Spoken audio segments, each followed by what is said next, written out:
Welcome to Goldfish on Games, where this is my Master System 2. From the outside, it might look stock, but internally it is anything but. In fact, this might be the most advanced version of history's greatest console, and I'm sure you're all desperate to find out what I've put inside of it. While the SMS2 isn't everyone's favourite version, I've always liked the smaller, curved design with that flip-open top. But then it was my first console, and while I was fine with its RF-only output back in the 90s, these days it's a little bit limiting. Even if it does give a surprisingly clear picture, at least it's perfectly playable when on a CRT.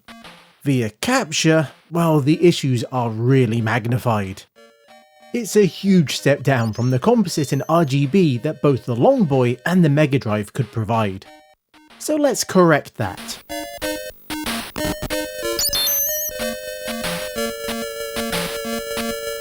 Now this is better, just look how clean it is.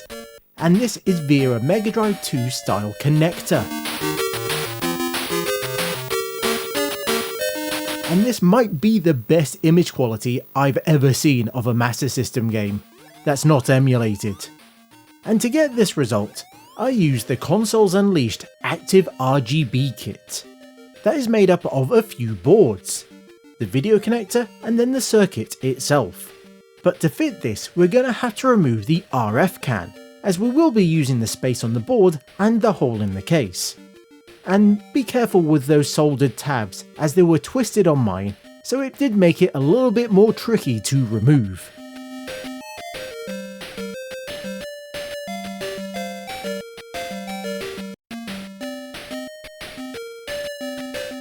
And in a bit of a clever design, there are these two boards that we have to solder together using a few pins. Now try to make sure those two parts are as lined up as you can, as this will then sit in the holes that their RF can left behind. And it's this point that you can then tweak things if it's not quite lining up right.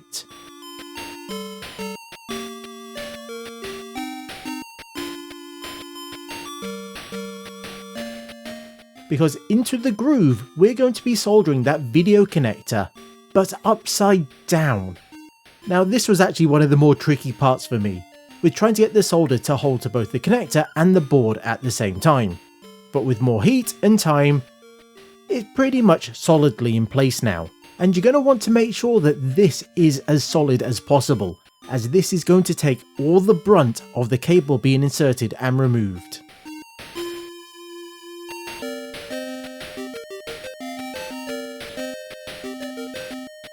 Now on top of all of this, we put the hat. Now this has all the amps and other bits that make this an active mod, and because of that we have to solder some wires to it from a few different places.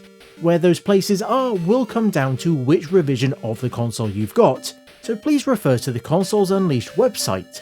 It also makes a difference if it's an active or passive mod as well.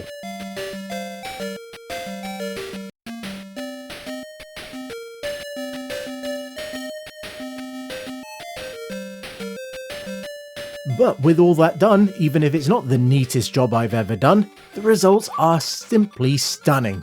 And here we can see some side-by-side shots of some of the games that I was playing. All that noise is gone, and the fringing on the edges is just not there anymore. I wasn't joking when I said I think this is the cleanest image I've seen.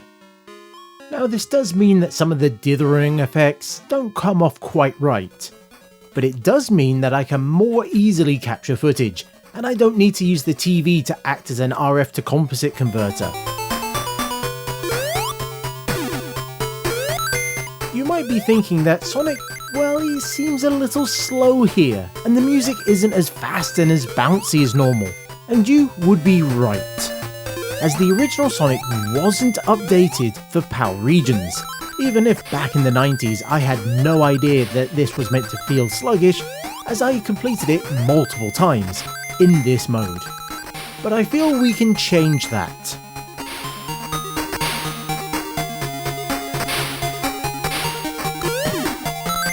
Ah, much better. As you might have guessed, this is now running in NTSC 60Hz mode, and I can switch modes at any time even if it does cause some issues with some of the later games, by holding down the pause button. But thankfully it does remember the last mode that was selected, and it will use that the next time you turn the machine on. Now this is the result of another Consoles Unleashed kit, the Switchless Region mod, that sticks around the power switch in a very neat style, and then from there we can give it both power and ground.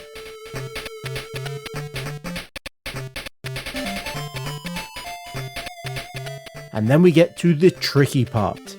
The instructions mention that we need to either cut a trace or lift a leg on the VDP, as we need to isolate pin 57, as it controls the speed that the chip runs at.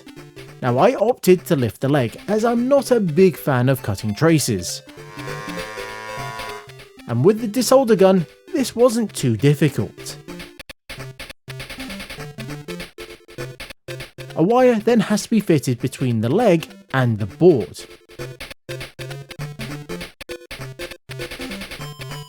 But now we do actually need to cut a trace, as it's the one that passes the pause button to the system, as this board will intercept the button press and then pass it on itself. And with that cut, it's just 2 more wires that need to join either side of the cut, and that's it, job done.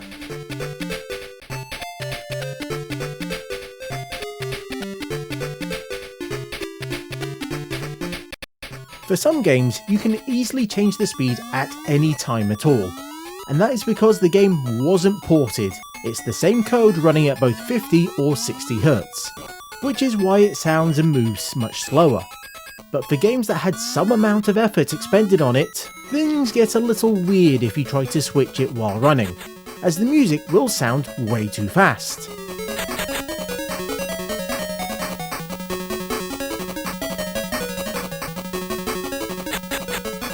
For these games, you'll need to start the machine in the right mode, and the game has some code that on boot up will check the region and then set things up to act, well, a little more correctly for each region. Now more often than not, it's not actually speeding everything up, it's just making sure the music runs correctly. And if we try doing this to a game that was designed for PAL regions, well, it might end up running too fast if we run it in 60 Hz mode.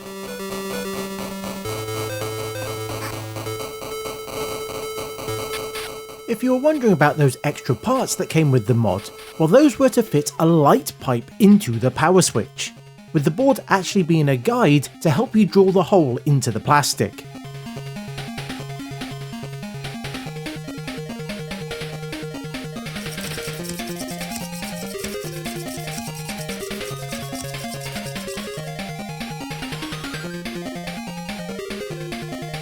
And then the light pipe just slips in and can be held in place with some heat shrink, and its position means that you can only see the light pipe while the switch is on, and it will then tell you what mode the machine is currently running in, with red being PAL and green being NTSC.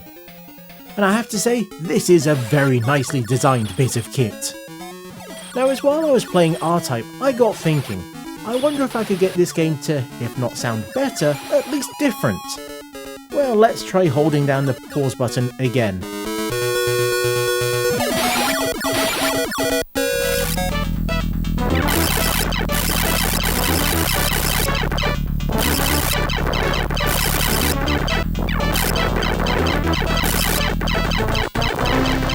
This is FM mode.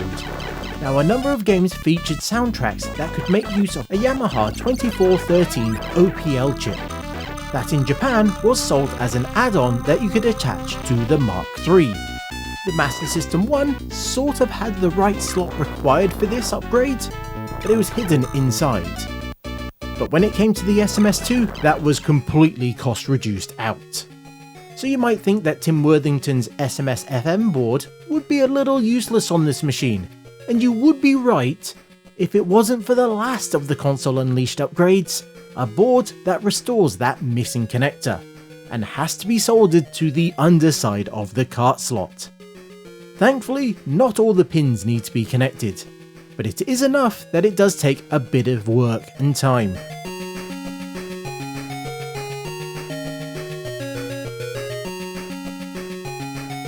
But it's not the only bit of work, a cap also has to be removed, as we're going to be using its two vias to intercept the regular PSG audio and mix that with the FM chip, and then send the whole thing back to the machine.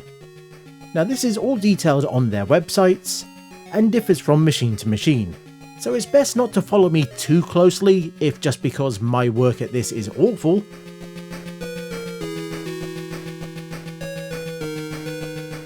But also, your machine might be slightly different. It also comes with an optional switch, but in this instance we're going to connect it to the switchless region board. That lets us turn the 2413 on and off completely, or tell it to run in Japanese mode, as that is required for a few games. There's also a jumper on the switchless board that you'll need to set correctly for all of this to work. Just guess who didn't spot this first time around. And with all of this in place, we now get fancy new soundtracks for a number of games.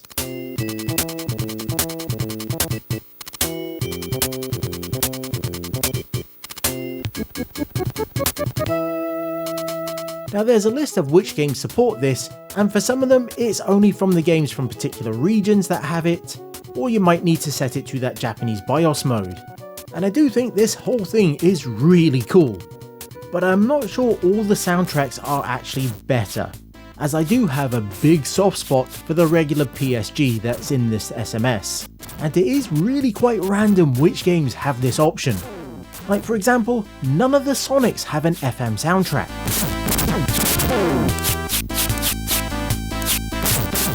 But it is a really interesting extension to the hardware, and I think it's great to have it with this machine.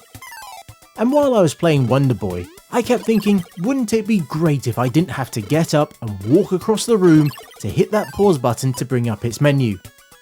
Oh wait, let's try this. Oh, it works! Neat! Now this is actually my own mod, as I couldn't have everyone else having the fun now, could I? And it's powered by an ESP32, and it's wired up to sit between the controller port and the rest of the machine, and it switches mode depending on what pad it detects on startup, with it decoding a Mega Drive controller if it finds that. Now this did require some extra logic, as it will return different data depending on what the state of pin 7 is in, with it giving the D-pad B and C when it's held high, and it giving A and start when it's pulled low, along with indicating it's in that mode by also holding down the left and right buttons at the same time. So my code does all that work and then makes sure not to forward on those extended button modes as regular inputs, as you don't want a game trying to move both left and right at the same time. But because pin 7 is also used by the light gun, and it requires exact timing, I have to piggyback on that pin, as I can't take it over completely, as yes, light gun mode support is very important to me. To put it all simply, I'm isolating the controller pins that I want to take over, so they no longer talk directly to the SMS. Instead, they are going to go through the microcontroller, that will take over the duty of decoding whatever happens to be connected, and then passing that on to the console itself, all while trying to avoid doing anything that will break pin 7 so light guns will continue to work. I'll put all the code up on GitHub for those wanting to check it out.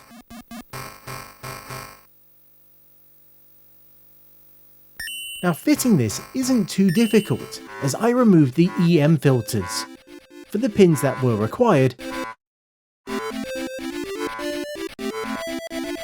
and then sat the ESP32 between them.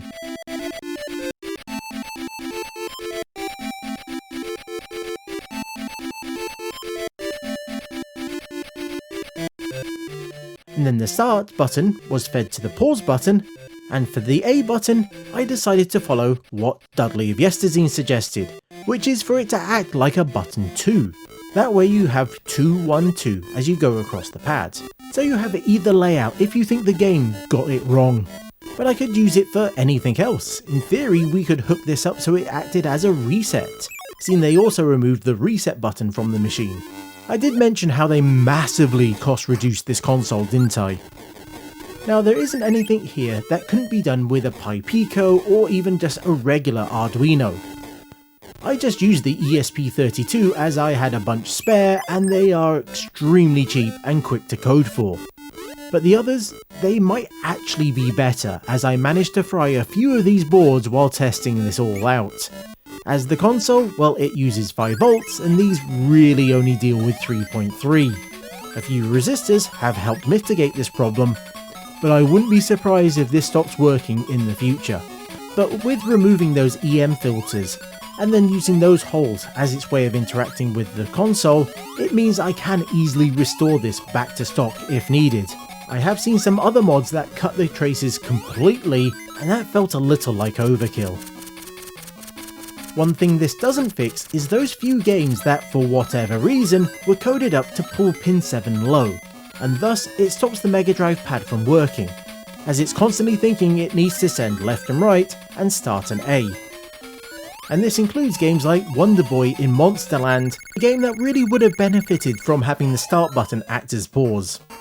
If anyone watching this has some ideas to improve it all, then I'd love to hear from you. You can either leave a comment here or find me on the Retro Software Discord. There will be links in the description.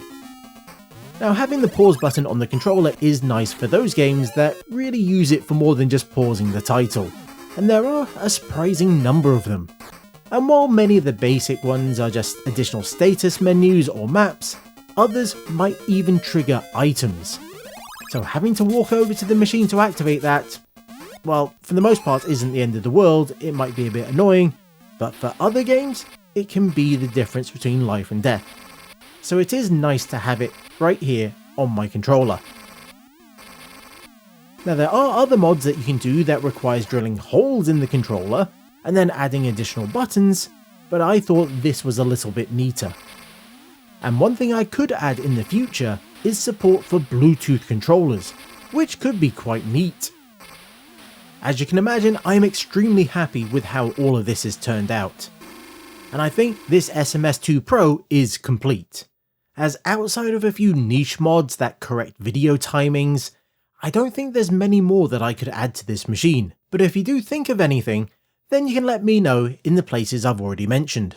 And before I go, I'd like to thank my amazing Patreons for being incredibly generous, and it's thanks to them I was able to get a few of these mods.